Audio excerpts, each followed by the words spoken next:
আমরা বলে দিচ্ছি, হাদি ভাই বলে গেছিল না, বাকি সংসদ সদস্যের ঘুম হারাম করে দিবে। আগামী সংসদে যারা যাবে তারা যদি মনে করে থাকে সংসদ হচ্ছে একটা ব্যাড অফ রোজেস, ওখানে গিয়ে আরামে কাটাবে এবং ওই সংসদ সদস্যের এই পদটাকে এটাকে ক্যাপিটালাইজ করে তারা ব্যবসা করবে, তারা হচ্ছে জনগণের সাথে প্রতারণা করবে, তারা নতুন নতুন ঠিকাদারি লাইসেন্স করবে, নতুন নতুন ঠিকাদারি লাইসেন্স করে তারা বিদেশে পাচার করবে, ওই সব সংসদ সদস্যদের ঘুম হারাম করে দেবে ইনশাআল্লাহ।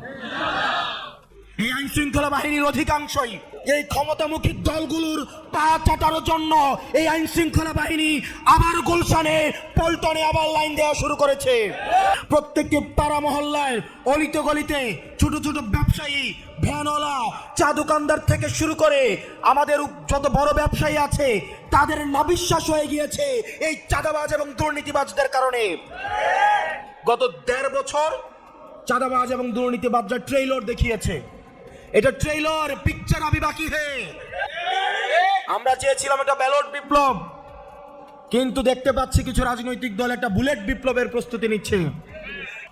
2024 সালের জুলাই মাসে আমরা দেখেছি যখন আমার ভাই আবু সাইদকে রংপুর বিশ্ববিদ্যালয়ের সামনে গুলি করে হত্যা করা হয়, তখন আওয়ামী লীগের অনেক বড় বড় নেতা মন্ত্রীরা বলেছিলেন আবু সাইদ নাকি ড্রাঙ্ক ছিলেন, মাদকাসক্ত ছিলেন।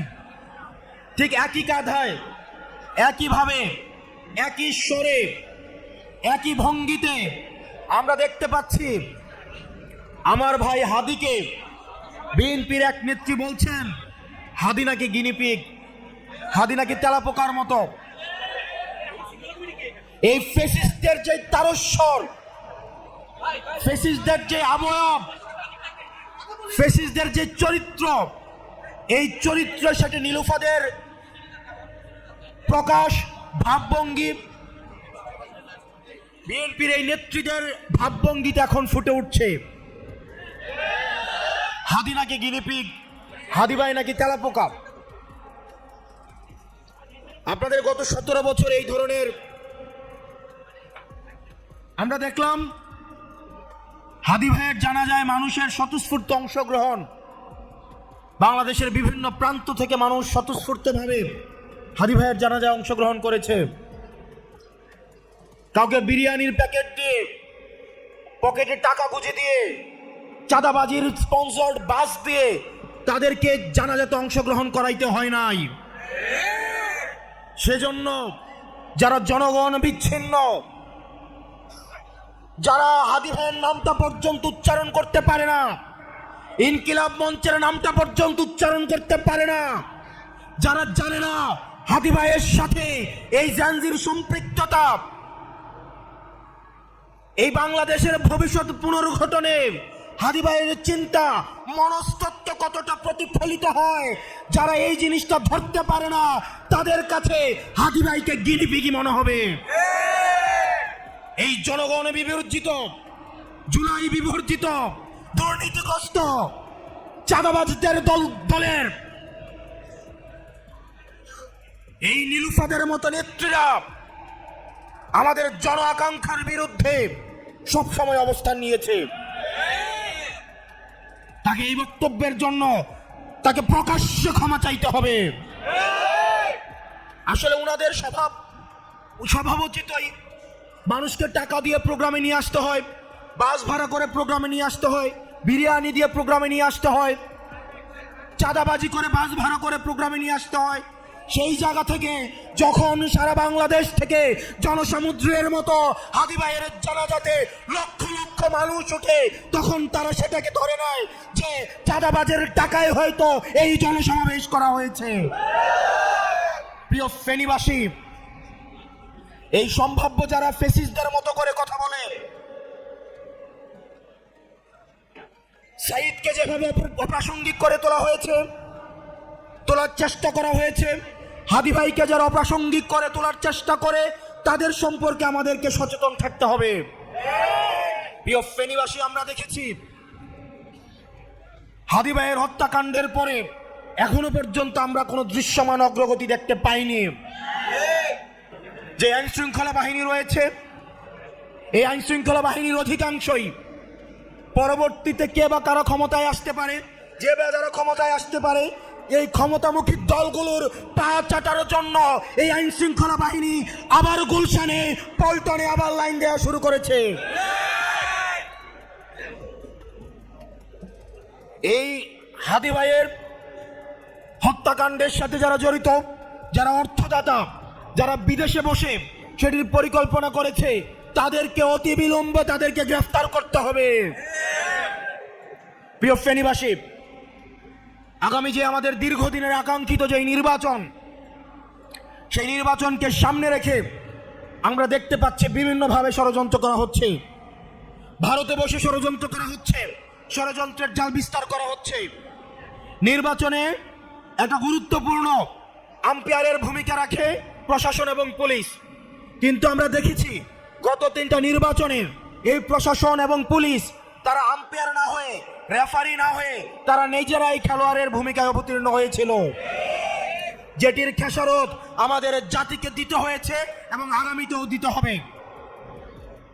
পুলিশ এবং প্রশাসন ভাইদেরকে বলবো, আপনারা বেনজির হয়েন না, আপনারা হারুন হয়েন না, আপনারা রেফারির ভূমিকা রাখবেন, আম্পায়ারের ভূমিকা রাখবেন, আপনারা নিজেরা খেলোয়াড় হইতে আইসেন না। তাহলে জুলাইয়ের জনগণের যেই তীব্র বিক্ষোভ, যেই ক্ষুব্ধ হয়েছিল, সেটি আবার এটির পুনরাবৃত্তি ঘটবে। আমরা দেখেছি লটারির মাধ্যমে, একটা কন্ট্রোলড লটারির মাধ্যমে ডিসিএসপি নিয়োগ করা হয়েছে মধ্যরাতে। এই মধ্যরাতে যারা ডিসিএসপি নিয়োগ হয়েছে, আমরা তাদের আচরণকে সন্দেহজনক মনে করি। এখনই তারা একটা দলের দলদাস হিসেবে তারা মাঠে আবির্ভূত হতে যাচ্ছে। নির্বাচন কমিশনকে বলবো, এই এসপি, ডিসি এবং ওসি, ইউনো সহ যারা এই পক্ষপাত দুষ্ট আচরণ করে এখন থেকে শুরু করেছে, তাদের বিরুদ্ধে যথাযথভাবে ব্যবস্থা নিতে হবে।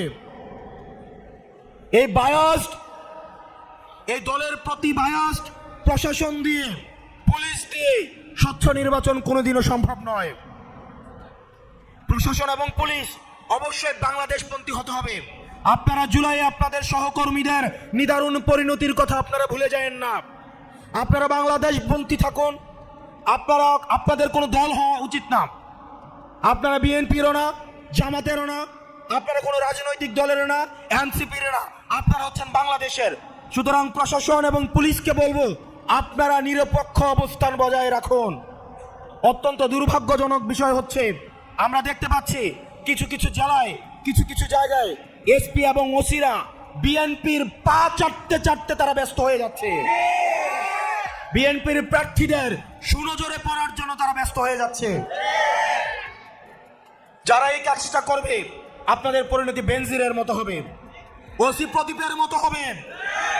আমরা গুলির মুখ থেকে ফিরে আসা, আমাদেরকে ভয় দেখায় লাভ নাই। আপনারা যারা নির্বাচন ম্যানিপুলেট করার চিন্তা করছেন, নির্বাচন যদি কোনো কারণে ম্যানিপুলেট করা হয়, এই তরুণ প্রজন্ম বসে থাকবে না। প্রিয় ফেনীবাসী, আপনাদের আগামীর ভোট হোক আধিপত্যবাদের বিরুদ্ধে, আপনাদের আগামীর ভোট হোক সংস্কারের পক্ষে। আপনারা দেখতে পেয়েছেন গত 1.5 বছর কোন কোন দল সংস্কারের বিপক্ষে অবস্থান নিয়েছে। তারা জন আকাঙ্ক্ষার বিপরীতে গিয়ে না ভোটের পক্ষে অবস্থান নিয়েছে। ছাত্রদের এবং জনতাদের দীর্ঘদিনের আকাঙ্ক্ষিত যেই বাংলাদেশের স্বপ্ন সংস্কারের মধ্য দিয়ে প্রতিফলিত হতে যাচ্ছিল, কারা সেটিতে বাধা দিয়েছে। প্রিয় ফেনীবাসী, আপনারা জানেন কারা চাঁদার টাকায় কাদের দল চলে। প্রিয় ফেনীবাসী, আপনারা জানেন প্রত্যেকটি পাড়া মহল্লায়, অলিতে গলিতে ছোট ছোট ব্যবসায়ী, ভ্যানওয়ালা, চা দোকানদার থেকে শুরু করে আমাদের যত বড় ব্যবসায়ী আছে, তাদের নাবিশ্বাস হয়ে গিয়েছে এই চাঁদাবাজ এবং দুর্নীতিবাজদের কারণে। গত 1.5 বছর চাঁদাবাজ এবং দুর্নীতিবাজদের ট্রেইলর দেখিয়েছে। এটা ট্রেইলর, পিকচার আবি বাকি হে। গত 1.5 বছর আপনারা দেখেছেন চাঁদাবাজ এবং দুর্নীতিবাজদের ট্রেইলর। পিকচার দেখবেন নির্বাচন হওয়ার পরে। আপনাদের আগামীর ভোট হোক সংস্কারের পক্ষে, আগামীর ভোট হোক আধিপত্যবাদের বিরুদ্ধে, আগামীর ভোট হোক হ্যাঁ ভোটের পক্ষে। প্রিয় ফেনীবাসী, আপনারা জানেন আমাদের দীর্ঘদিনের রাজপথের লড়াইয়ের অগ্রভাগের সৈনিক আমাদের মঞ্জুর ভাই এই গণতান্ত্রিক সংস্কার জোটের পক্ষ থেকে এই ফেনীবাসীর প্রতিনিধিত্ব আগামীর সংসদে ইনশাল্লাহ করবেন। আমরা বিশ্বাস করি এই ফেনীবাসী, কামার কোমর প্রবাসী, খেটে খাওয়া মানুষ যারা প্রতিনিয়ত নেতা বানায় কিন্তু নেতারা যাদেরকে মানুষ মনে করে না, এই ফেনীবাসী অবশ্যই অবশ্যই মঞ্জু ভাইকে সমর্থন দিয়ে সংসদে নিয়ে যাবে ইনশাআল্লাহ। প্রিয় ফেনীবাসী, আমাদের রাজপথের লড়াই সংগ্রাম, আমরা চেয়েছি একটা ব্যালট বিপ্লব, কিন্তু আমরা দেখতে পাচ্ছি কতিপয় রাজনৈতিক দল মিলে তাদের মার্কাগুলাকে বিলুপ্ত করে দিয়ে আবার একটা দল একভূত হচ্ছে।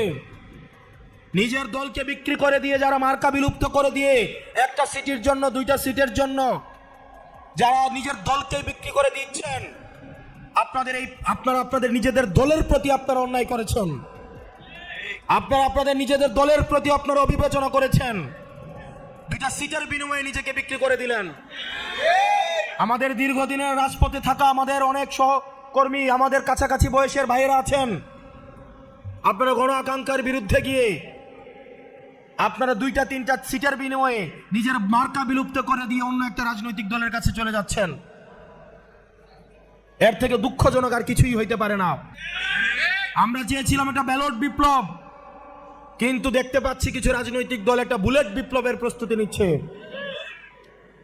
আমাদের সবাইকে একসাথে আমাদের অন্যায়ের বিপক্ষে, ইনসাফের পক্ষে আমাদের সবাইকে লড়ে যেতে হবে। হাদি ভাই আমাদেরকে শিখিয়েছে আমরা জান দিব কিন্তু জুলাই দিব না। আমরা সবাই